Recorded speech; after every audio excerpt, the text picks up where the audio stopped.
আসসালামু আলাইকুম বন্ধুরা। আলহামদুলিল্লাহ অনেক সুন্দর একটা রৌদ্র উজ্জ্বল দিন, কয়েকদিন টানা বৃষ্টির পরে আলহামদুলিল্লাহ।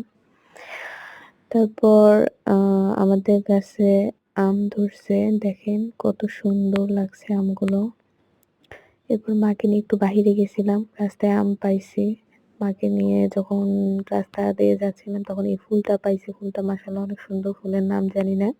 তবে অনেক সুন্দর ছিল ফুলটা। অটোতে ছিলাম। অটোতে এই পিচ্চিটা আমাদের সামনে বসছিল। মাশাআল্লাহ অনেক সুন্দর দেখতে। সাইডে মেঘলা আকাশ ছিল, রোদ ছিল হালকা। অনেক সুন্দর লাগতেছিল যাইতে। এটা যাওয়ার সময়ের দৃশ্য। আর ফেরার পথের দৃশ্যটা ছিল উম মেঘলা। তো ফেরার পথের দৃশ্যটা হচ্ছে ঠিক এরকম। এটাই ছিল দৃশ্যটা। তো মেঘলা, মেঘলা আবহাওয়া, ঝিরি, ঝিরি বৃষ্টি হচ্ছে। অনেক সুন্দর লাগতেছিল। রাস্তা ভালো না হওয়ার কারণে আসলে ভালোভাবে ভিডিও নিতে পারিনি। কেমন লাগলো তারপরেও জানাবেন। তারপর আমরা আমাদের ছোট্ট বাজারটাতে আসলাম। বাজারে একটা গাছে সুন্দর ফুল ধরছে, মাটিতে বিছিয়ে ছিল ফুল।